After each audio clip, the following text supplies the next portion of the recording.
There you go. Okay. Good afternoon, everyone. Thanks for joining us today. Hello, everyone. We're going to get started. Molly and Andrea are going to do a little agenda, talk about what our objectives are for today. So thanks for joining. I know it is later in the day, so I completely understand if you're feeling a little exhausted. Hopefully we can hype you guys up. We're going to talk about the pathway to teaching. And we're going to share our journey. Thanks for everyone coming. Like Rodney said, we are going to be talking about pathway to teaching, offering both a student and a teacher perspective. My name is Molly Avila. I am a current student at Cal State Fullerton. I am a math major and a future teacher. We also have Andrea. Hi everyone, I am the other math mentor with OFYE, and yeah, we just wanted to talk to you guys about what we're going to be doing today. Oh, let me let somebody in. Okay. So today we're going to be talking about, what brought us three here, kind of why we decided to be teachers, and we also want to talk about what teaching is all about, what it means to us. And then lastly, Rodney's going to be talking about his research and how he connects that with his relationships with his students. So yeah, Rodney, you could take it away. Okay. Thanks for joining again. I see some people coming in, so I appreciate you guys joining. We're going to do something a little different. We're going to have it a little interactive. If you could join us on student.desmos.com, I'll actually drop this the link here in the chat if you prefer that. And you could go ahead and sign in. You don't necessarily need to sign in with Google. You could also continue without signing in. The code is HRH7P8. And I also dropped it in the chat here, so you can go ahead and click that if you prefer that method. So you'll be navigated to something like this. You don't necessarily need to sign in with your Google account unless you want to. You can just click continue without signing in. And what's great about this web application is it's a great way of consolidating all the information and seeing progress with everyone in here. I'm also going to anonymize everyone in that web application here. And you'll notice that you are navigated to this first slide. Let me go ahead and pull that in here. So you should see this. This is a Padlet link that will navigate you to questions and answers here, a little FAQ. If you have any questions, you could also drop that in. We're going to have quite a bit of things that are going on in this presentation. So we categorize it. You could just click that plus button if you have any questions during the presentation. So the first thing I'd like for you guys to do, I see that we have about 10 participants in that right now. I'm going to start you off with this first slide on that Desmos activity. So here it's saying, share your experience. What I'd like for you guys to do is think about a particular teacher you had in the past that has impacted you. Think about who that was and how did that teacher make a difference? How did that teacher make an impact on you? So I'm going to give you about 2 minutes. I know some students some audience members are still jumping on the Desmos activity here.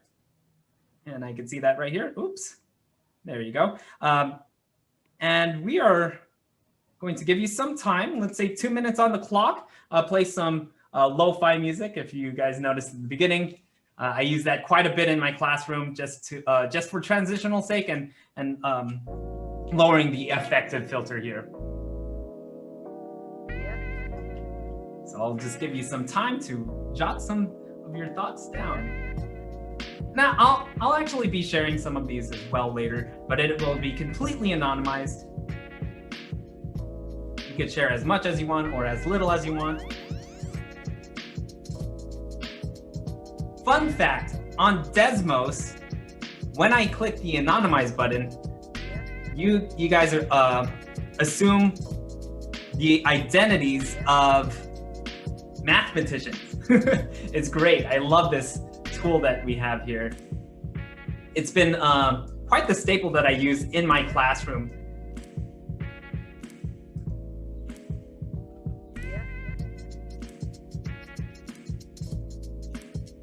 Awesome, you guys finding your way. Let me go ahead and actually paste you to that second slide here, just so that way we know we're on the same page. There we go.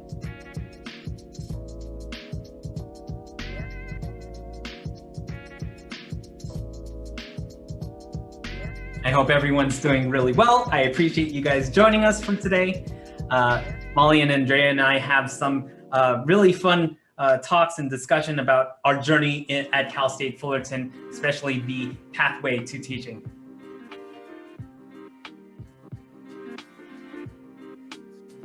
You might have guessed that my research actually is based on hip hop education, and we'll talk about that more towards the latter half of the presentation here.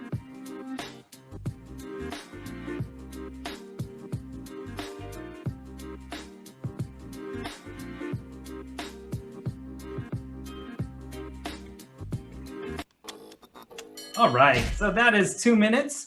I'll keep it open, but I just want to make sure. Whoops, skip. There you go. I want to talk about myself really quick. Who am I? My name's Rodney Perez. I actually am a current master's student at Cal State Fullerton. I got my credential in 2014, so that was quite a while ago. So I've been a teacher for about 7 years. I'm in my 7th year. I've taught for about 8 years, including my student teaching. And I'm back at Cal State Fullerton. And I got my bachelor's degree at UCLA for mathematics. And a little background about my teaching career. Here's what I've taught throughout the years. I've taught integrated math 1 for about 6 years. About 6 years. So I'm pretty well versed in the integrated series. And a little fun fact, I actually taught choir 1 year, even though it doesn't really deal with mathematics. Technically, everything deals with mathematics, but I did teach choir. So currently, I am teaching at Pico Rivera, El Rancho High School. I teach 13 to 18-year-olds.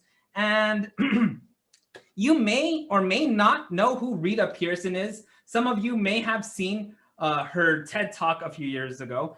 She is really awesome. She was really awesome. Unfortunately, she passed.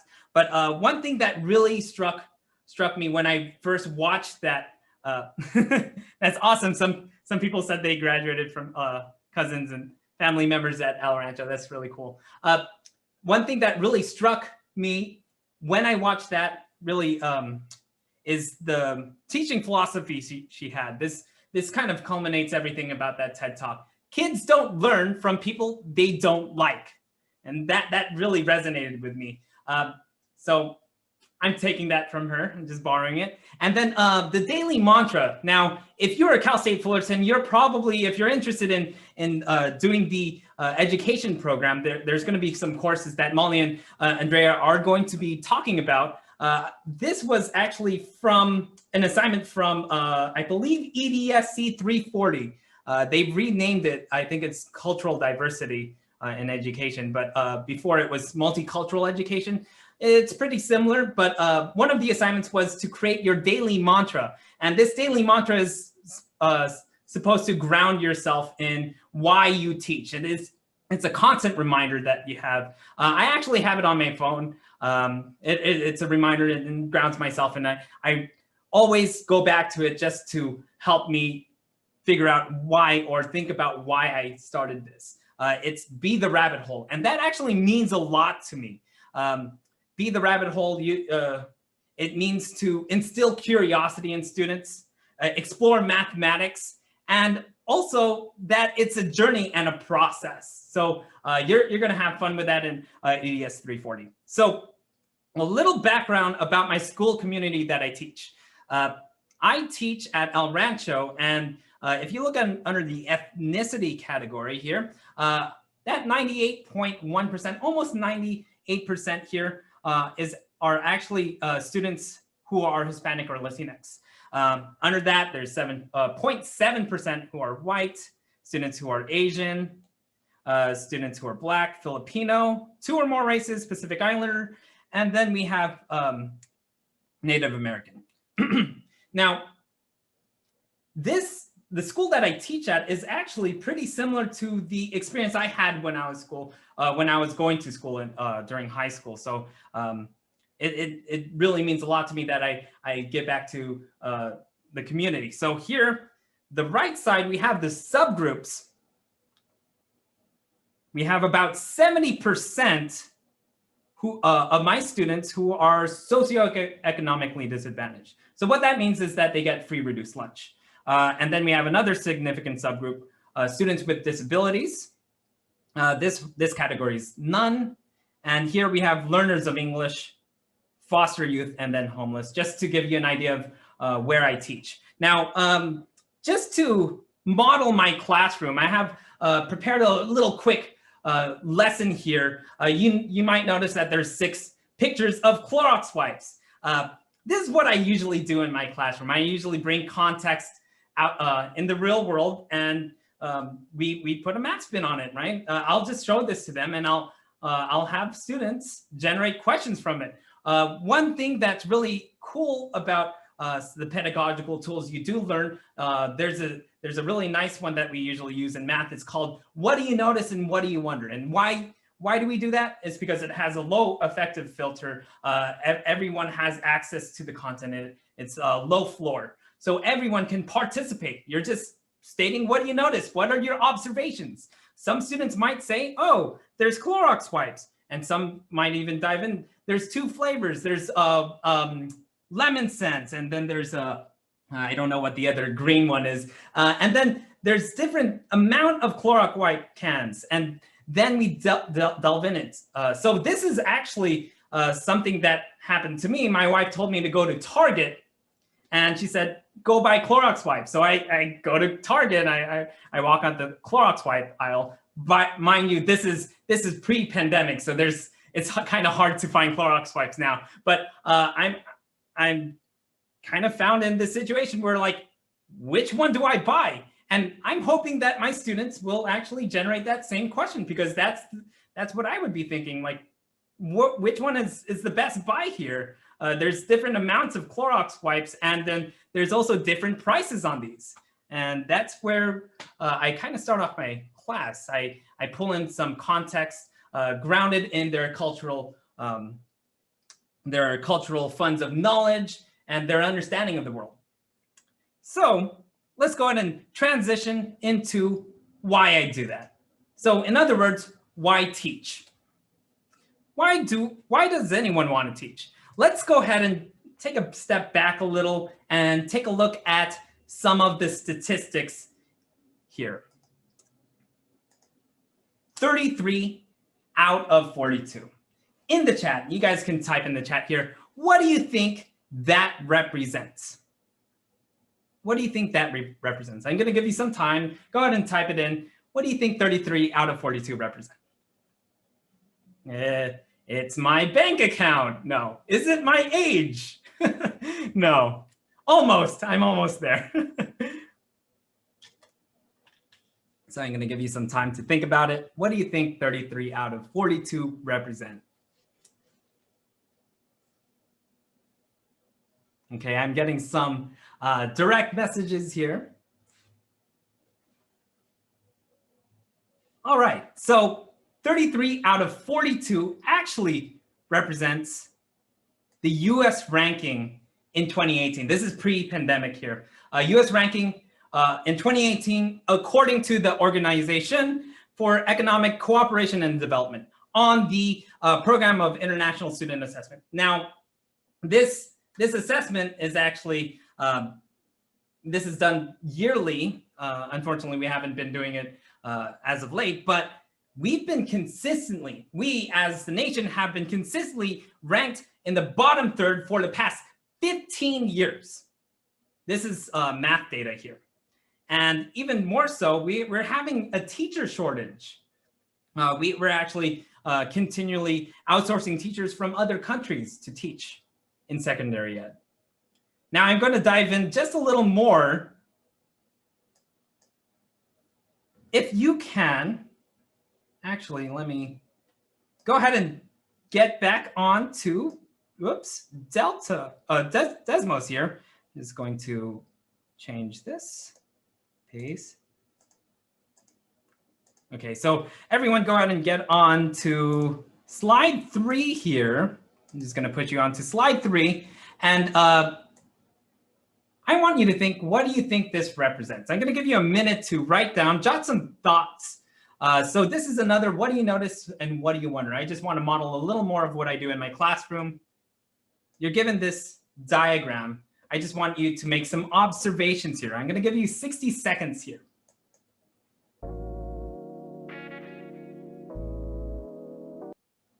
Oh, sorry, my computer screen crashed. Let's play that again.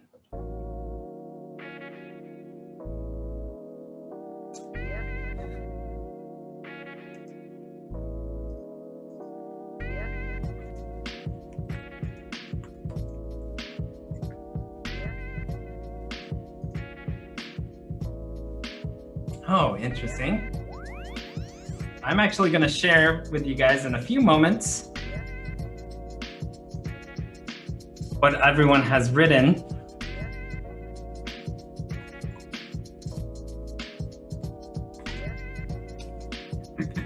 I'm having a little technical issues on my side, but that's the nature of teaching online. One of my screens just went black. Luckily, I have other monitors to see what everything else, what my other screens are showing. All right.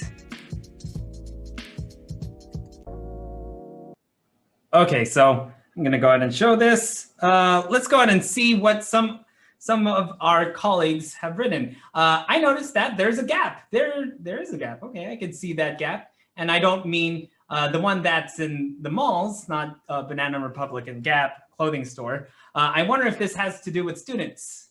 I noticed that the graph is gradually increasing. Okay, I wonder if this has to do with test scores becoming almost stagnant. The graph in the beginning is slowly rises, but then it plateaus. I wonder if the tick marks have any significance. Great observation, guys. In fact, I'm going to go ahead and share again. Hopefully it doesn't glitch out. In fact, this represents, oh, my screen's blacking. Let's just start off with this one. Sorry, guys. Oops. This represents the 4th grade national data from 1990 to 2019. So this is almost 30 years of data. And you might notice that there's a gap between these 2 green lines and these other three green lines. Fortunately, they're all green. But here we have students who are white and Asian who are predominantly on the top lines. And then we have students who are Black, Hispanic, and American Indian or Alaskan Native who are a little lower. You might think, okay, maybe that gap closes in middle school. Here's again in 8th grade national data. And this is actually pulled from the condition of education here. And okay, maybe it gets a little closer in high school. And here, unfortunately, all of this is pre-pandemic, so we don't know what's going on right now, but it's still there. Asian and Pacific Islanders and students who are white are usually performing a little better than our students who are Black, Hispanic, and American Indian or Alaskan Native. And that caused me to think why? And how can I close this gap, right? So just showing some current and recent polls here. According to the National Education Association, this is a recent poll from last year. NEA found that 28% of educators said the COVID-19 pandemic has made them more likely to retire early and leave the profession. And this rate is exacerbated, especially in the US shortage of qualified teachers. Even more significantly, as the US continues to struggle to diversify its teaching workforce for the benefit of all students, 43% of Black teachers are more likely to retire or leave. Now more than ever, teachers are needed. Students need to be able to see themselves be successful. So Molly is going to show a little more data about diversity in our education system, and especially in our national data here. Molly? Yeah, so here's some data that was gathered by the US Department of Education. You'll see two graphs here that are representing the diversity among teachers and students. And this is actually data that is from the entire United States and college students and college teachers, which applies to most of us here today. So really what we're seeing is that there's gaps, just like what Rodney was mentioning. And if you think about your own experiences, if you think about the teachers that you have in your classrooms or the students that are around you, sometimes you may notice that that they don't look like you, or that your teachers don't look like you. So really what we want to do is change this. We want to bring more representation into classrooms and hopefully inspire you to do so. Yeah, so let's go back to why teach? In fact, what is teaching really about? Now, earlier in the session, I asked for you guys to write down who that teacher was and how that teacher made an impression on you. I wanted to share some of those with you guys here. So if you refer to what you've written, I'm going to go ahead and move back here and show you what some of you have written. Just taking a look at this. My teacher, Dr. Soto, helped me become a successful student. He believed in me and helped me achieve my personal and academic goals. I've had many great teachers that impacted me in different ways. The first teacher that impacted me was my kindergarten teacher. I was sort of an awkward 5-year-old, and my kindergarten teacher was so patient with me. She helped me grow from some fears I had, and she helped me become a bit more confident. I was able to make friends. So as I scroll down here, as you read these, you might see a common theme here. What do you think that theme is? So going back to that question here, what is teaching really about? You could learn all the pedagogical tools. You could read, research, whatever you'd like. The most important thing about teaching is building the relationships. It's about the relationships. How do you ground yourself and make connections and use cultural relevance, make it contextual, relevant to students? Now, for effective teaching, what we need to do as educators is rehumanize education. If you're passionate about making connections, giving back to the community, leaving an imprint on the world and expand the pool of knowledge, and preparing the youth with important life skills, you should consider becoming a teacher. Now, Aristotle once said, educating the mind without educating our heart is no education at all. Now, we're going to talk about our journey here.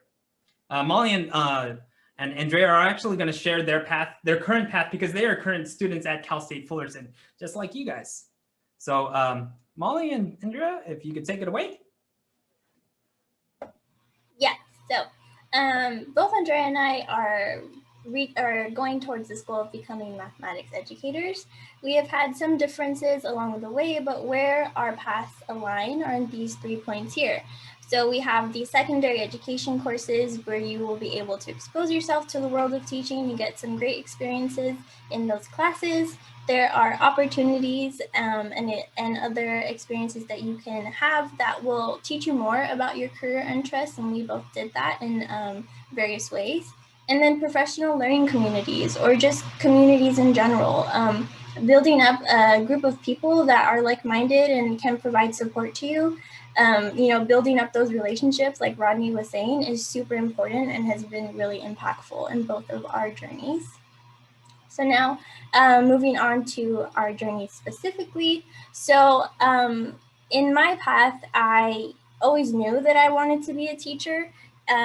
Teaching and mathematics was something that I always loved. There were two of my passions that I just couldn't get enough of. And then having some really great teachers who inspired me and, believed in me were very helpful. And they helped me to, continue down this path and pursue my goals. And then also helped me approach my education with an open mind and, just excited about wanting to learn. And that was not just, learning about math or English or history, learning about like, what are my teachers doing? Like, why are they introducing a topic in this way? How can I like learn about their teaching style just by being a student in their classroom? And I'm super grateful that I knew that I wanted to be a teacher from such early on, because I've been able to reflect upon several teaching styles and really, develop my own over the years. And then, getting to college, I feel like reflecting upon those teaching styles became even more relevant because, I'm getting closer and closer to reaching my goal. And, becoming a part of organizations like First Year Experience, like many of you are a part of here. And then the Educational Opportunity Program. Those were two organizations that really, really helped me navigate through my first year and start to build up a support system. This support system, like we mentioned, you're building relationships. You know that when you encounter challenges or obstacles in your major, in your life, and your job, you're going to have that support system to go back to and say, this is happening, like, what can I do, And it really helped me gain confidence and seek out new opportunities because I knew that I had a group of people behind me who were always going to push me forward. And then with all these experiences and, going through college, you take in so much information. So I always found myself taking notes, trying to get down every piece of information because everything just seems so important. And I just wanted to remember it. And since I knew I was going to be in the classroom one day, I wanted to be able to look back and reflect upon the conversations that I had, remember, one of my friends really understood how to graph a function this way, like what was that way? And then I can go back and look and say, oh, that was how they did it. And then use that in my classroom. So yeah, just, taking everything down, really trying to remember the important things. And then growing as a learner and, beginning to respect and appreciate the subject of mathematics, kind of I had to grow into doing that because there were really challenging classes, but I was always able to push through and continue to grow. And then now doing things like this, talking to you guys and sharing my experience and my journey, it's all been really fulfilling. And yeah, so now Andrea is going to share her journey. Awesome. Thank you so much for sharing, Molly. So my journey is very different from Molly's.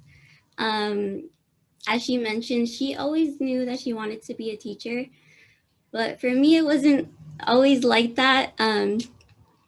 My first year of college, actually, I was like a lot of OFYE students, and I didn't really know exactly what I wanted to do. I was kind of lost, and I just knew that I liked math, and for some reason, I just decided not to be a math major my first year because I was a little intimidated by, just the thought of being a math major and like, oh my gosh, it's going to be so scary. But then during my second year, I realized, I really want to do something that I like. So I'll just be a math major. And so my second year was when I really decided that I wanted to be a math major. But I was still kind of confused as to whether I wanted to do research or if I wanted to do teaching. I was kind of torn between those two. And I was presented with an opportunity from a professor on campus to do research with him. And so through that, I was able to learn that I really did enjoy doing research. But I just felt like my heart wasn't fully in it, And later on down the line, I was presented with another opportunity to work as an in-class math tutor at a middle school. And so I spent 3 out of the 5 working days at this middle school in class with students, helping them out and, just really getting to know what middle school students were like. It was kind of funny to work with them. But it was also very fulfilling. And I think the reason for that was because they reminded me a lot of my own community. I worked at this middle school in Anaheim, and the demographics were very similar to what Rodney had talked about, where they were mostly Latinx and economically disadvantaged.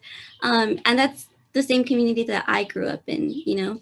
So I just, for some reason, felt a lot more fulfilled in that area, trying to kind of being able to give back to my community, but also being able to do math at the same time and get paid for it too. So yeah, that was just really fun for me. And so then I just decided that I think teaching is the route for me. And I made the switch last year and I'm graduating this fall, yay. But yeah, so like I said, the part about teaching and being in class with kids that was very fulfilling to me was, just the relationships that I made with them and them being, excited to see me, or if I missed a day, they were like, Miss Rosas, where were you? It was just a lot of fun getting to work with the students. And I just love having those relationships with them. And yeah, I did kind of figure that out a little bit later on in my college career, but it's just because like that opportunity was presented to me a little bit later. So yeah, on the topic of opportunities, we wanted to share a few of them with you that we have been a part of. And one of those is the MSTI program. We've both kind of been part of the MSTI program. This program is meant for math and science teachers, and they provide a lot of resources like scholarships. And they also have a fellowship program right now that's called Future STEM Teachers of Color. And I was lucky enough to be part of this program this year, and it was really fun because you got to meet a lot of other students that were, similar to you and kind of went through the same experiences you did. And I thought it was really cool to build that community.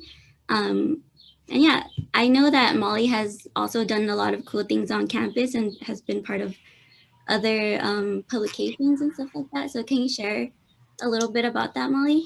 Yeah. So as I branched out and took, courses that related to mathematics and teaching, I was able to go through or mimic a publication process, like submitting something, working with a classmate to, talk about mathematics and teaching. And then at the end of it, actually be able to submit to a journal called The Communicator. And you can see it right there. We actually got published. That was such an amazing opportunity. And it really showed me that, teaching mathematics is about so much more than just, sharing information. It's about, collaborating with people around you, asking questions and trying to figure out what else is out there. And then also the Noyce Mathematics program, transitioning math majors into teaching. This program has been so influential in my journey. They really opened up so many doors. It's the reason why I think have been able to, go for so many things. And they're the reason why I feel so confident in, pursuing education. There's also the Discord, which I know some of you use. Discord is amazing. There's actually a lot of professors and teachers. I know Rodney uses Discord. It's great because you can basically text message your professors and, show them what you're doing, ask them what they're doing, ask for advice. It's an amazing way to use or to communicate. There's so many opportunities you could take part of. So now we have the secondary education courses, which we have been mentioning.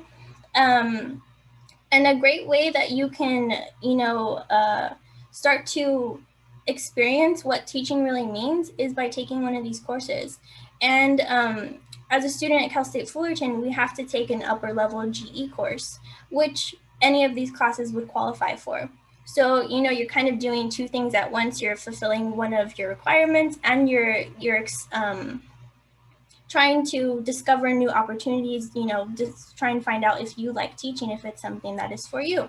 So one of these classes that was really fun for me was the teacher experience, EDSC 310. You actually get to go into classrooms, you get to interact with students of different ages, you get to learn from teachers.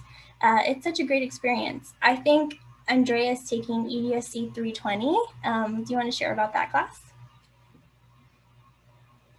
Yeah, so EDSC 320 is adolescent development. And I think this class is pretty cool because you get to learn a lot about, you know, what your students are going through. You get to learn about like their social development, biological development, cognitive development. It's really cool.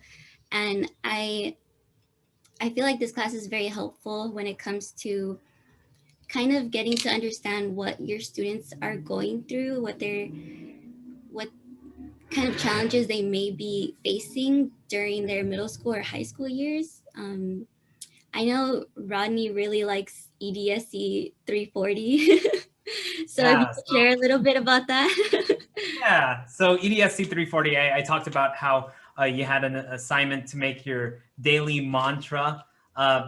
This class is probably the class that made me cry the most. Not because it's difficult.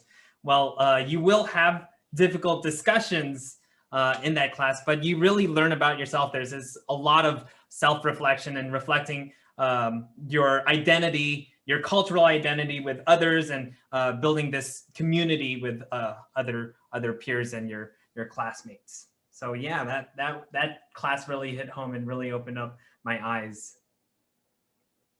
Molly's going to share some coursework that she's developed and things that I probably would use in my class too. So while you're taking these classes, you'll actually create things that you might actually use later on in your teaching career, which is pretty cool.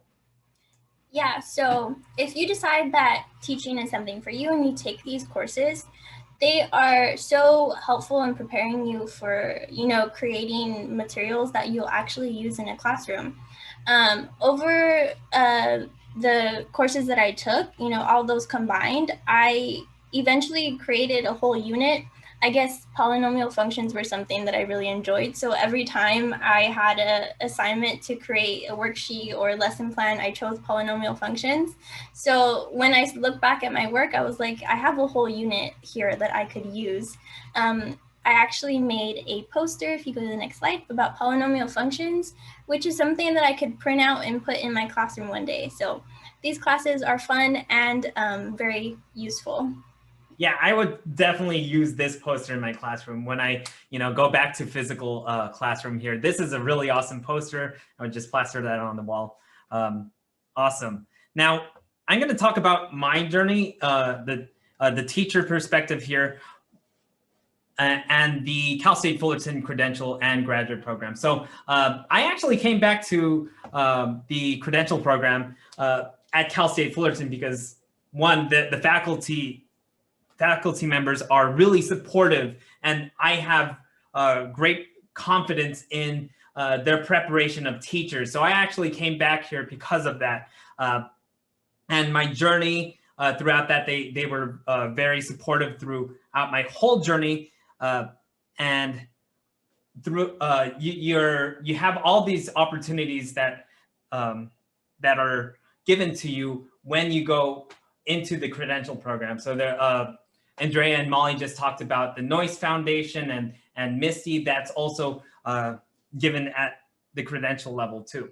And I'm going to talk about my philosophy, kind of segueing into why I teach and what my research is on. My teaching philosophy is an odyssey. It's not an oddity that students come talk to me because my rhymes are fat, and they love to chat because I give congrats to mistakes we unpack and attack the standards like a bunch of math nerds, number crunching from words. decontextualize first, and we use the tech, all hands on deck, because we're about to check whatever comes next. Okay, weird flex, but students be perplexed. I'm not teaching to the text, but preaching where my ex. Just giving you a little taste of what I do in my classroom. I do have bars, yes. So if you notice that my teaching is actually grounded in research-based pedagogy. So I ground my teaching in using funds of knowledge, tapping into the students' funds of knowledge, what they understand of the world, and how I could expand on that. I incorporate hip hop education in my classroom, and I did a lot of research on music and education. This is not a novel idea, but I've actually developed a framework on how to implement mathematical rap in your classroom. And it was actually NCTM in 1989, I believe, suggested that we use music and hip hop to leverage mathematics learning. So just to talk about what hip hop is, I'm going to go over the 5 pillars of hip hop and how it translates to the math classroom. The first one being rap. Rap is the most pervasive and most popular form of hip hop. If this was a snapshot of the top 20 on billboards a couple of weeks ago, and you might notice some of these songs here. Actually, right here, I just marked it. There's 70% of these songs are derived from hip hop, from rap. So these are all hip hop and rap songs. So I try to use that and tap into that to use in my classroom. The second pillar is DJing. So how do I use DJing in my classroom? DJing is the performance. And if you can, on the, let me go back here. On Desmos here, I want you to write who this is. Go ahead and type your thoughts of who this is. Maybe you recognize this, maybe you don't. I'm sure this is, I want to demonstrate a point. Hey, there's some people, there you go. Some people are writing it in. In fact, a lot of people know who this is. This just recently arose in, I want to say 2015, lo-fi. Yeah, a lot of people are saying lo-fi hip hop. Oh, there you go. Study lo-fi girl. Chilled cow, absolutely. So you might notice that I use this as transitions in my classroom. DJing helps you lower the affective filter in the classroom, gets them mentally prepared, and helps the transitions from one activity to the other. So that's what I use DJing for in my classroom. Graffiti. Now, sure, we could have students make posters, but or write on the walls with all these numbers and what have you. But I actually use graffiti, math graffiti in my classroom, and it kind of looks like this. Basically, they're given a word, and they have to draw the concept from that, that word, incorporating that word inside that drawing. For example, we have absolute value. You have the V-shaped graph here represented as the letter V, and normal distribution. Here we can see that that word normal is under that bell curve. And then we have exponential delay here, and then vertical angles. So this is what I use in my classroom to represent graffiti in math.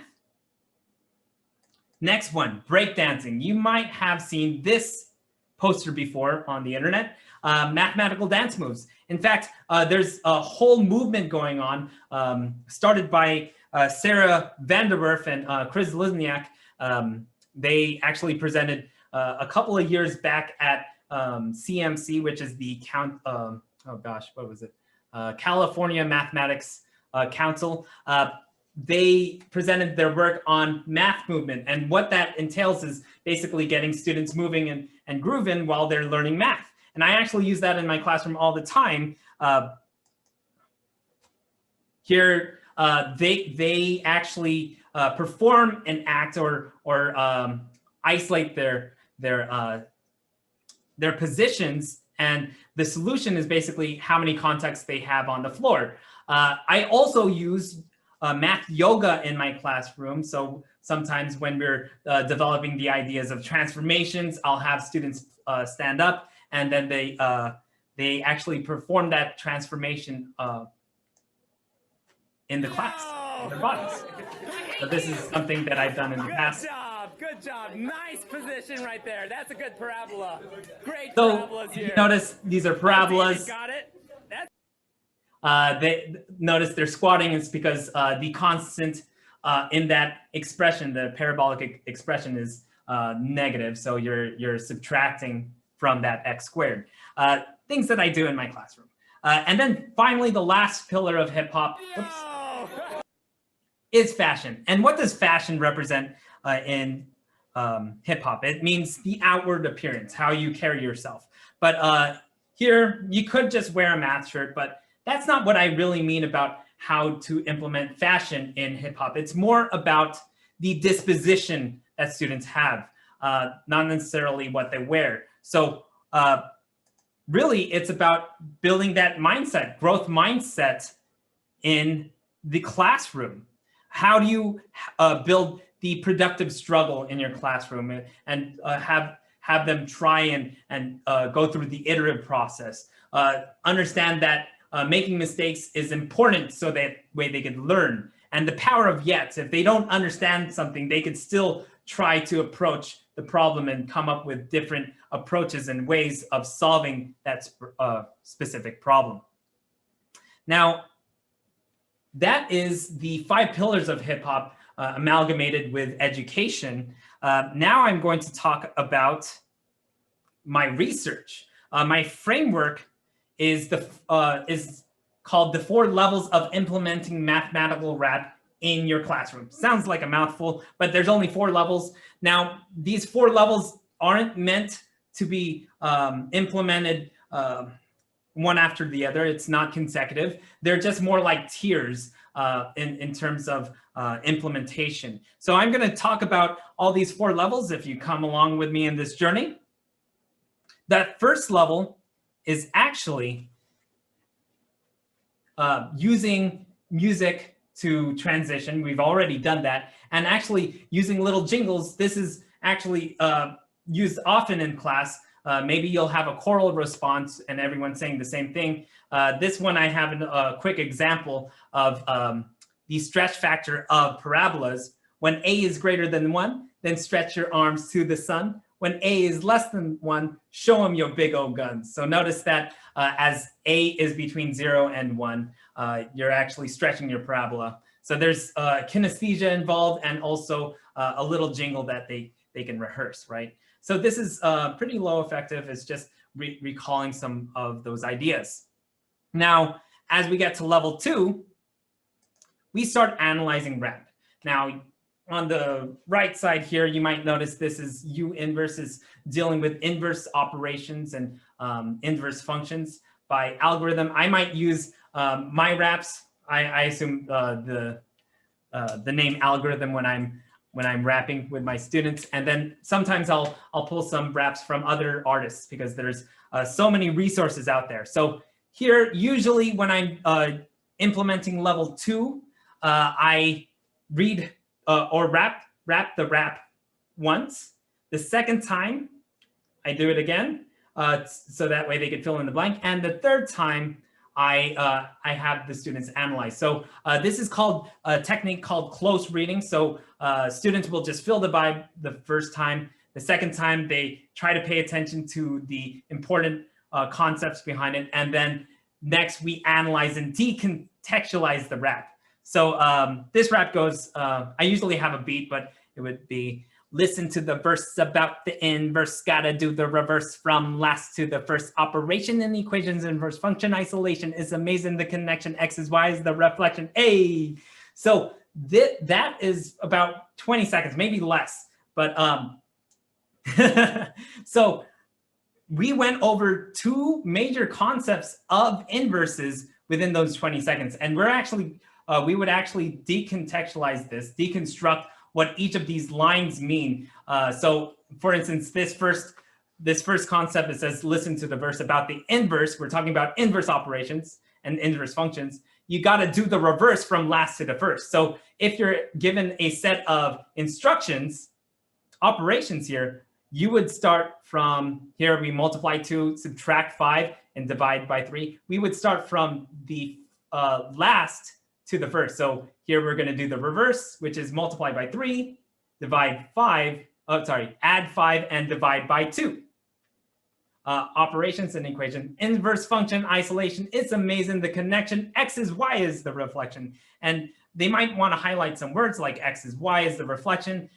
We draw a graph here. That's the y equals x line of symmetry here. And we could see that the function of f of x, this red one right here, is reflecting across that line of reflection here. And we get this inverse graph in blue. So that's what level 2 is about.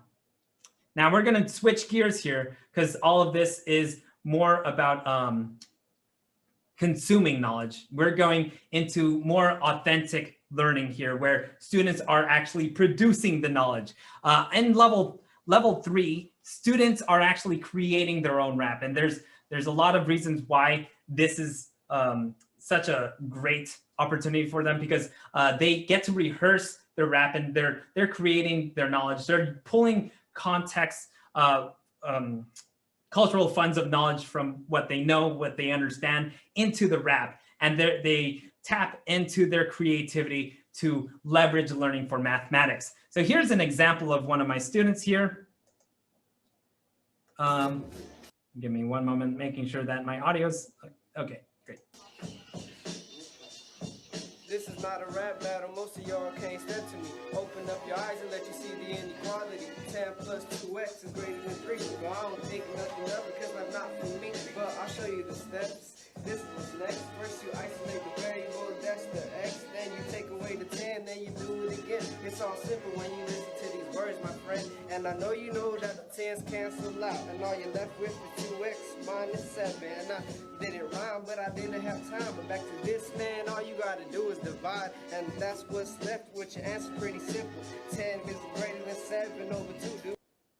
All right, so that was one of my students from, I believe it was 3 years ago. Now, he was actually, that would be his second time taking that class. This was Integrated Math 1. And he had actually, before this activity, this rap activity that I had for them, he had really low effective, or rather low efficacy for not just learning mathematics, but just learning in general. But once we got into implementing hip hop education in the classroom, his eyes lit up. He started writing, and he's like, "Mister, does this make sense?" And he would write it over again, and he would rehearse the lines and go back to, wait, do you actually switch the signs here, or do I add on both sides? So he's creating, and he is reinforcing that knowledge of learning mathematics using hip hop, which is really awesome.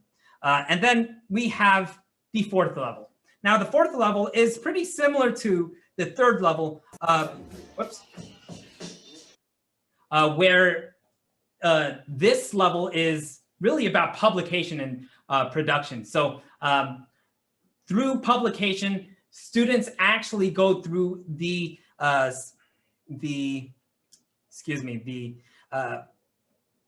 scientific method of peer review, right? We have them develop this approach of having them read each other's raps, revise it if they need to, and then checking if they're correct. So now you're building this community of knowledge, verifying everything that's correct, and then now it's for publication. This class is not mine. This is actually from T Grizzly's 6th grade remix. It's a really great rap. I just wanted to share a bit of it.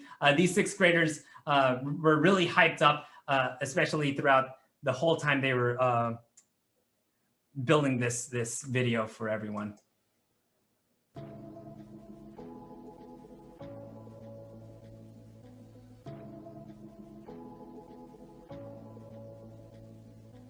My values will make me stand tall.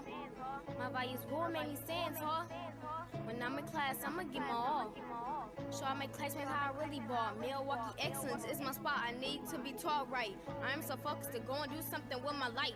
You ever been so focused inside of a classroom? When kids are bad, are you focused on what is right? Being focused did something to my spirit. Ask teacher to teach me. If it's knowledge, let me hear it.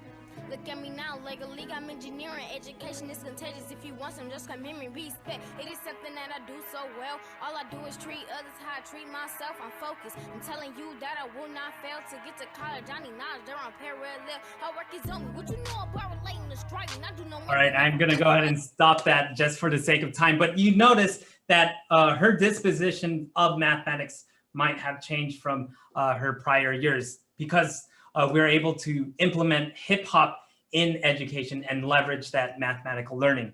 Now, what you're going to do is actually, oops, I don't know why that happened. Let me go ahead and hit next here. We're going to go into a little mini math rap lesson demo here. So if you guys can go ahead and head back to your Desmos activity, I'm going to move the slide over. I'm going to do two mini activities. The first one being analyzing math rap here. So I have this math rap prepared for you. I'm only going to do a couple of lines here, not the whole rap. This is inequality velocity.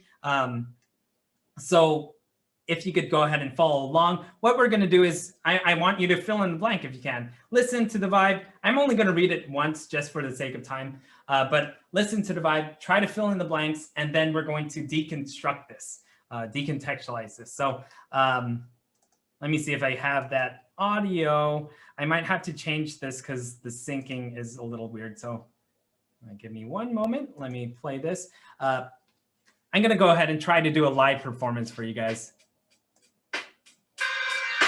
Hey, yo. Hey, yo, algorithm. Back in this game. He's going to drop this beat hard. Inequality velocity. Take one. You ready? The sequel to the equal. Take some notes and do some recall. Take a pencil, it is simple. The example for the symbol. Open on the number line. More lesson on the sign. Gotta close the boundary point. Gotta know the bars are joined. For the or. Oh, sorry. 20 minus double A is more than 14. Take away on both sides. That is the routine. Words like a machine is kind of obscene. Gotta keep it clean. Spinning verses in between. Left with minus double I and 6 on the right. The symbol's got a flip hop. Negative half on both sides. And now is lesson. I is lesson 3. Texas and it shows I heart symbolically. Wrap to the left. Open on the plot. Cause 2's lesson 3. Mr. P is so hot. He's dropping on verse after verse. Schooling you kids on your own turf. Yo. I butchered a little bit. I got a little I got a little tongue twisted here. And here, this is where they chant. Switch the signs, switch the signs, switch the signs, switch the signs. All right. I might have to do that again.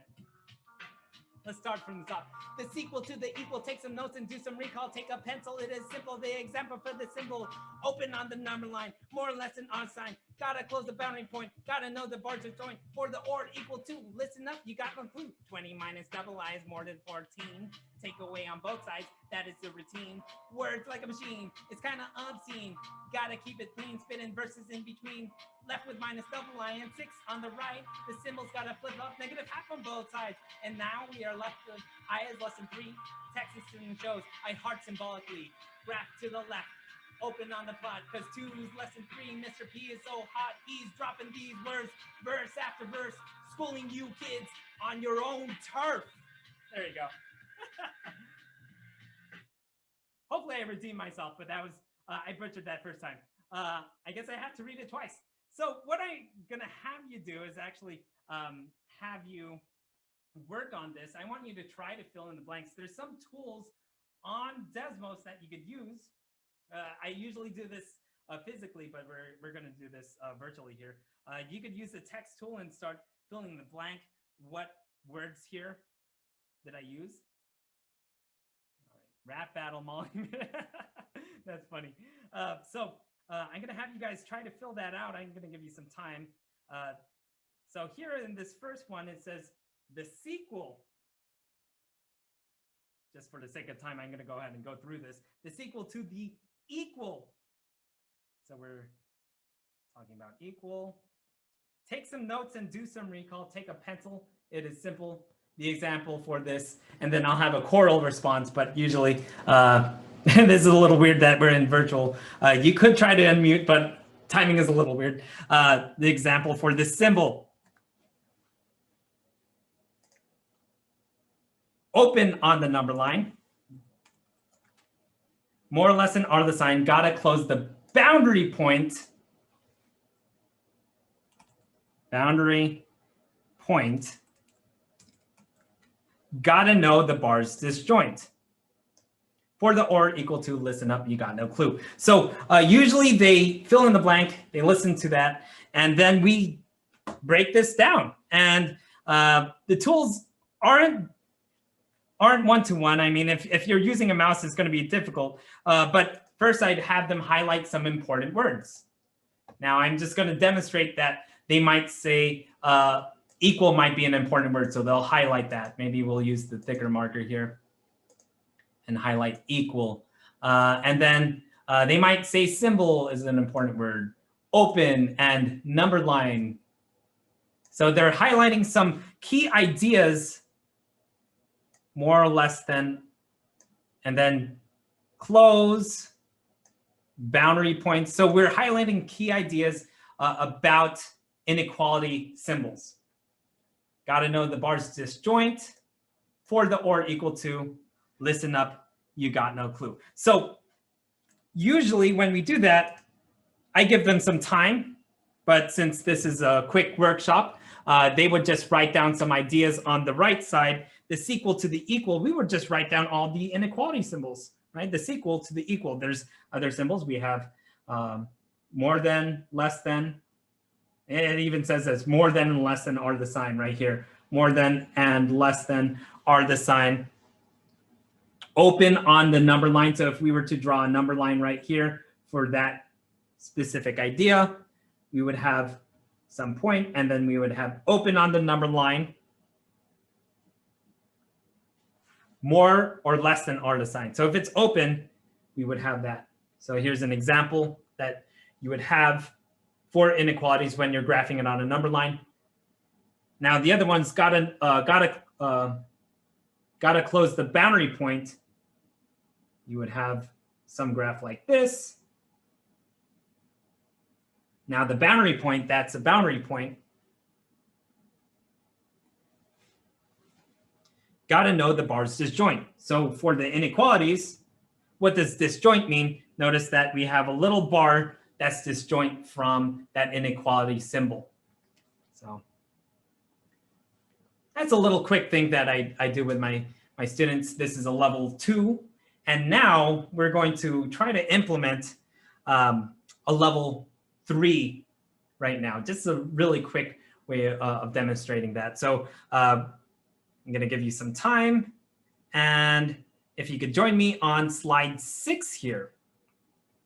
So this time we're going to write a rap about inequalities. What I want you to do is write down some words that rhyme with equation. I'm going to give you some time to do that. In fact, I'll give you maybe 5. No, that's too much. Maybe 3 minutes here on the clock. I'll play some jams here. And just go ahead and I'm going to exit out here because it's messing up my computer here. I am going to give you some time and jot down some words that you think rhyme with equation. Okay, so let's see. I'll play some lo-fi for you. Notice this is independent work. Lo-fi is great for independent work. If you want students to be energetic, up and moving, you might play a different type of music. I'll play some good old mood lo-fi here. So maybe I'll put persuasion,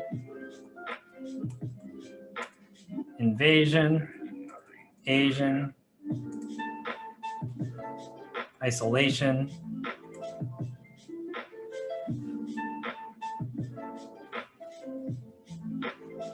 And then you could share that with your class. So I'm going to go ahead and click share. So you might see other words that your peers have written. Salutation, invasion, continuation, isolation, manipulation, substitution, invasion, temptation, profession. If you want to add a little more, you can.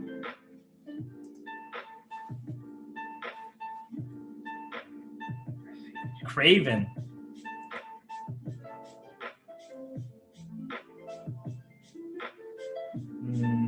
Maybe blazon. Chasten. Now these are called slant rhymes. They're not completely, oh, that's 90 seconds. That's not completely rhyming with equation, but you could use those because you could say that in a specific cadence. Now, after you've done that, you should have shared that with your peers. Foundation, duration, notation. I like that. Now we're going to take a look at an example. Now, usually I'd have students solve this themselves. For the sake of time, I've already solved it. And this time they are going to write down the steps of how to solve an inequality. So I've given this example. Maybe they create their own. Here, what are the steps of solving this specific inequality statement? So we have negative 3x plus 5 is less than 20. Now, if you notice, what we're trying to do is what we call the additive inverse. We're trying to isolate x. So the objective is to get x by itself on one of these sides of the inequality. So here we could say subtract 5 on both sides of the inequality, right? And that represents that red rule right here. 2, what did we do next? Well, here we would get negative 3x is less than 15 after we've subtracted 5. Here we would divide by negative 3. That would be representing that blue. Yeah, throwback to high school math. Yeah, divide by negative 3 on both sides. Now, at this time, this is obviously what you call shortcut, but we don't actually go use shortcuts in the class. We develop why that is. For the sake of this mini lesson, I'm not going to talk about why you actually switch the sign here. It's not necessarily because we're dividing by negative, but you do so when that happens. It's more of a, it's not the cause, it's just a correlation. So here, since we divided by a negative value, we switch the inequality symbol. Oops, there you go. And then the solution is x is greater than negative 5. You might not need to use all the steps, but just giving them ideas, just a little graphic organizer here. Sometimes when I'm working with students with who are learning English, I'll give them sentence frames to help them out. And then they could obviously write all over this if they'd like. So we're going to use 6 and 7 here, slide 6 and 7. If you jump onto slide 8 after that, jot down common words we used in our process. So what words did we use? If I show you what everyone's written, they may have said both sides. So on slide 8, maybe you write both sides. Isolate. Maybe someone has said isolate here. Additive and or add, subtract, divide. Those are words that could have been used here. Switched.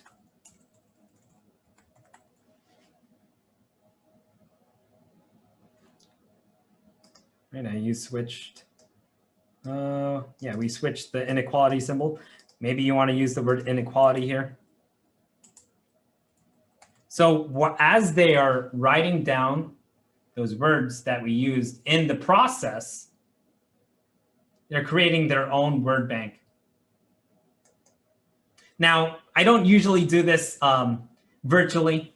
It's a little different from what I do normally, but we would be in front of a class. I would just ask students the process, what words stuck out to them, and I would write that on the whiteboard. Here, we're doing it a little differently. We're typing it up via taking a look at our steps here and pulling out the words that we might use. So maybe negative is also negative. And I could click share with class. So we have a couple of words here. And in the last slide here, slide 9, this is where I want you to be creative. So you can see your peers. You can see at least up to 3 of your peers' responses here, and also your specific words that you pulled out. Now, what I'd like for you to do in this last one, this is pretty much the last of the parts of the mini lesson here, is finish this stanza about the process of solving an inequality statement. You could use the sentence starter if you'd like. If you want, you could use imagery, metaphors, and similes in your stanza. So again, this activity, even though it focuses on math, you're pulling a lot of ideas from cross disciplines like English. Now we're using literary devices to convey ideas in mathematics, which is really cool. You could use this sentence frame if you'd like. If you don't, that's completely fine. It's up to you. You have the creative liberty of making any changes you want. But ideally, you want to use the words that you said down here. I just put it down here. Both sides, isolate, add, subtract, divide, switched, inequality, negative. And really, I just want to see if you could just start off with one stanza. And it doesn't have to make complete sense first. You could start doing word vomit. And if you pulled from slide 6, we had some words that rhymed with equation. And I can share that with you right here. Salutation, multiplication, graduation, elation. Maybe you could start off with solving inequalities is just like equation. My bank account is growing. It's a mutation. I'm the Asian invasion. My days go by. Just go ahead and start writing whatever it is, growing. Just write whatever you'd feel like just to get into the groove. And then eventually you could start talking about the process. For now, I just want you to get an idea of how to start. You have some ideas of using rhymes or slant rhymes, and then try to implement some of these words. My days go by as thinking about, no, let's see. And sometimes you get writer's block, so that's why it's always nice to just do free writing here. I do all the math and calculation. There you go. Step 1, let's see. I'll show you the first step. We need to isolate the x in inequalities. Let's go back. So it's a process, right? This is just to mimic the classroom. It's learning, not just math, learning in general is a process. And sometimes you'll want to go back and revise.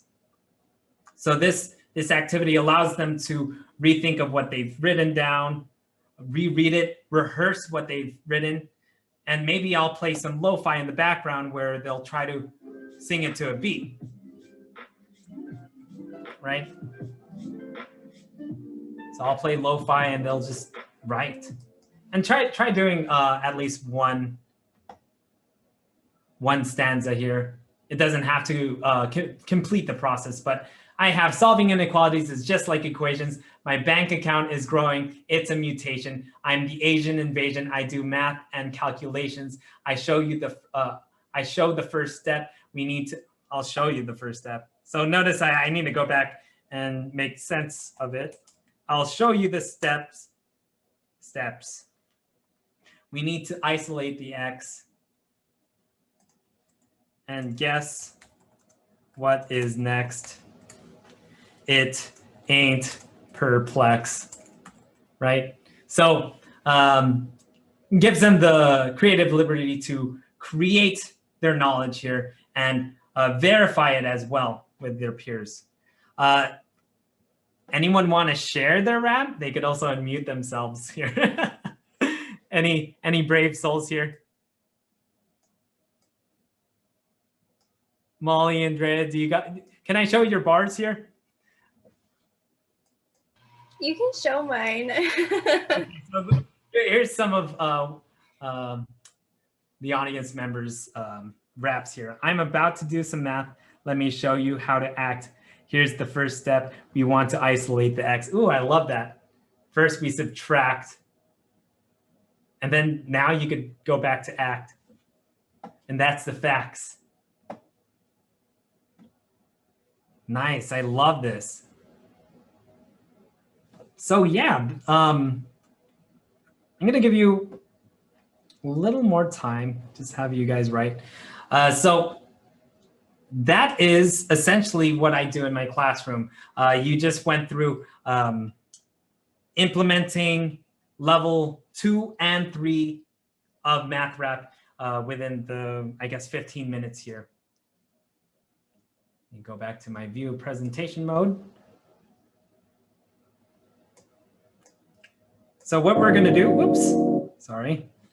We're gonna close off with a couple of teaching tips I have for you guys. So real quick, let me go back to this one. I'm gonna pause you guys. I love that you guys are writing your raps right now, but I am going to pause you so you can focus on the screen here. Okay, so going back to teaching tips. These are the teaching tips I have for you if you decide to get into teaching. First and foremost, you need to have rhythm and cadence, and not necessarily singing and dancing and beatboxing and what have you. I mean rhythm and cadence in your teaching. You need to be able to listen and respond to students. Listen to their responses and act appropriately or respond appropriately to their responses. The next thing you need to do is develop your freestyle. So you need to be able to freestyle in teaching. That means to be adaptive in your teaching. And usually you get better with experience. Your first few years, you might struggle, but once you understand what students might say, you could overcome that by anticipating students' responses. So even though you get better with experience, you could always overcome this with more preparation. You just try to think of anticipating what kind of responses might you have in a specific lesson. The next thing I'd like for you to take away is sample. Sampling in hip hop is pulling some ideas from others, but really this is borrowing ideas and putting your own spin on a specific lesson. But you gotta pay respect to the OG. Whoever created that lesson or created that activity, make sure that you give them proper respect. And the next one, perform. When you are teaching, you are always performing. It is a performance every single day. You have to be engaging and engaged every single day. That is absolute must when you start teaching. You're going to be in front of the classroom. Maybe you're not the spotlight, but you're for sure needing to be engaging. So I think there's one more. I want you to emphasize this last one. Teaching tip 5 is math or learning in general is a process. So it's a journey. You're going to always learn and develop new strategies in your class. You're always getting better at your craft. Now, Maxine Green, who is a decorated professor at Columbia University, once said, "You're never arriving, you're always becoming." And just wanted to emphasize how teaching means that you're always learning. You're a lifelong learner when you become a teacher.